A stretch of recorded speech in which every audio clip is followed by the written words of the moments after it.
여러분 안녕하십니까? 이어서 경남 소식입니다. 국산 김치를 만들어 파는 진해 웅천농협의 수출액이 10년 새 4분의 1 토막이 났습니다. 중국산 등 저가 김치 공세 때문인데요. 농협이 8개 지역 농협의 김치 브랜드를 통합해 국내 시장은 물론 수출길 확대에 나섰습니다. 배수영 기자가 보도합니다. 절인 배추 한 포기 한 포기 사이로 맛깔스런 양념이 떨어집니다. 김치를 담그는 데 쓰는 재료는 모두 국산입니다. 진해 웅천농협의 김치 수출액은 10년 전까지 한 해 400만 달러치에 달했지만 현재는 4분의 1 수준인 100만 달러치에 그치고 있습니다. 외국산 농산물을 사용하는 저가 김치 공세에 밀려 고전하고 있기 때문입니다. 국내 시장도 사정은 마찬가지입니다. 경남 학교 급식의 절반을 차지했던 시장 점유율은 올해 전체 10% 수준으로 뚝 떨어졌습니다. 이 같은 어려움을 극복하기 위해 전국의 8개 농협 김치가 뭉쳤습니다. 진해, 웅천농협 등 그동안 전국에 흩어져 별도 법인으로 경쟁을 벌였던 농협 산하 김치 공장들이 통합 법인으로 출범한 겁니다. 유통 구조를 단순화하기 위해 통합 물류 체계를 구축했습니다. 지금까지는 경남 지역에서만 우리 김치를 접할 수 있었는데 이제 물류망이 전국적으로 됨으로 해서 어디서든지 우리 김치를 접할 수 있게 되었습니다. 분산된 역량을 하나로 집중해 생산 원가를 낮추고 시장 경쟁력을 갖추어 매출 증가를 노리겠다는 전략입니다. 그동안 일본에만 수출해왔던 이 김치 공장의 경우 통합 브랜드 출범으로 수출 다변화를 기대하고 있습니다. 진해 웅천농협은 이번 통합 브랜드 출범으로 수출 물량을 3년 안에 5배 늘릴 목표를 세웠습니다. KBS 뉴스 배수영입니다. 안전 운임제를 요구하며 화물연대가 내일 파업을 예고했습니다. 지난해 말 사흘간 진행된 파업에도 적잖은 운송 차질을 빚은 부산항은 이 무기한 파업을 앞두고 긴장감이 높아지고 있습니다. 보도에 이이슬 기자입니다. 연일 치솟는 경유값. 휘발유 가격과 비슷하거나 더 비쌀 정도로 급등하고 있습니다.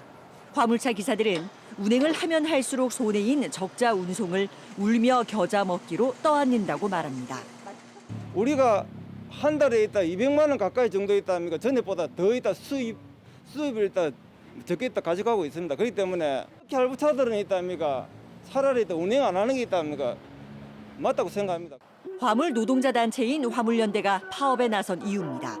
한 달 기름값이 수백만 원이 더 들어 생존의 위협을 느끼는 상황인데도 정부가 최소한의 운임료 보장 장치인 안전 운임제를 방관하고 있다는 겁니다. 화물 운임료의 적정 기준인 안전 운임제는 2020년 도입돼 3년째 시행 중인데 일몰제에 따라 올해 말 종료를 앞두고 있습니다.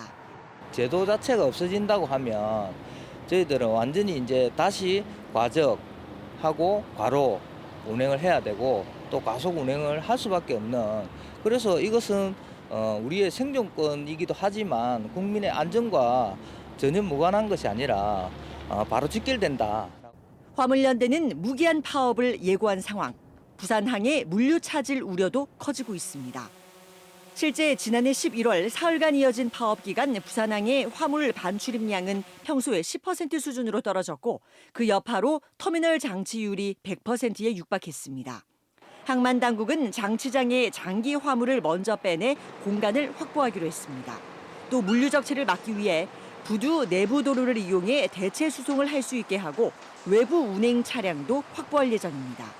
YT 차량 같은 경우에는 외부로 나가지 운송을 하지 못합니다. 그래서 부산시나 그다음 차량 등록사와 협의해서 그 차량들의 임시 번호판을 받아서 저희가 외부로 운송할 수 있도록 하는 체계를 협의하고 있습니다.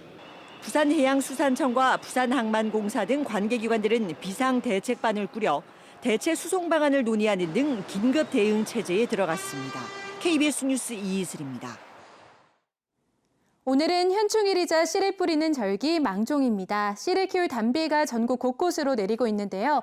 경남 지역 현재는 비가 내리지 않는 곳도 있지만 늦은 오후부터는 곳곳으로 확대되겠고요. 오늘 예상되는 비의 양은 10에서 30mm 정도로 지역별로도 편차가 조금 있겠습니다. 서부 내륙으로는 내일까지 비가 이어지겠습니다. 현재 레이더 영상 보시면 중북부 지역을 중심으로 비가 내리고 있고요. 대기가 불안정해지면서 국지적으로 천둥과 번개를 동반하기도 하겠습니다.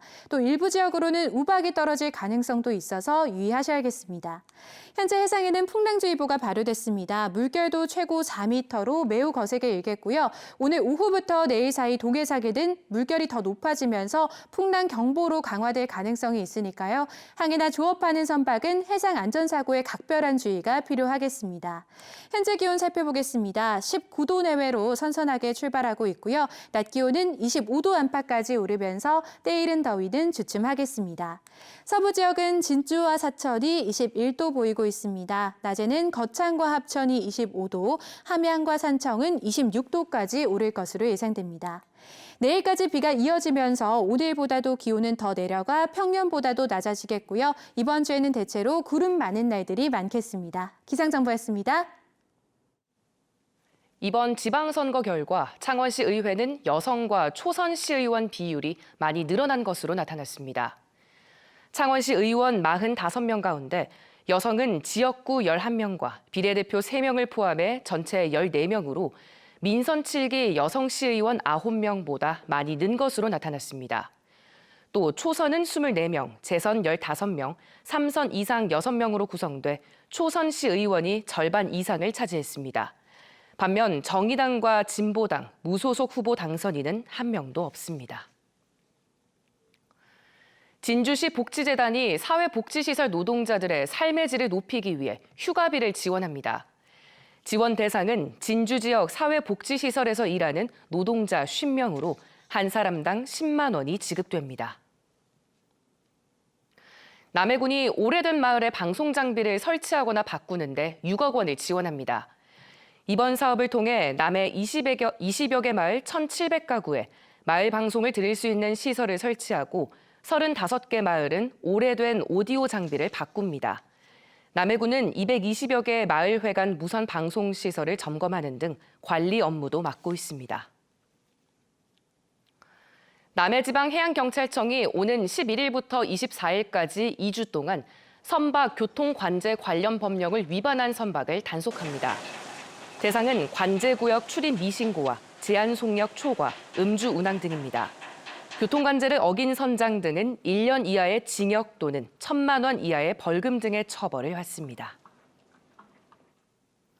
뉴스를 마칩니다. 시청해주신 여러분 고맙습니다.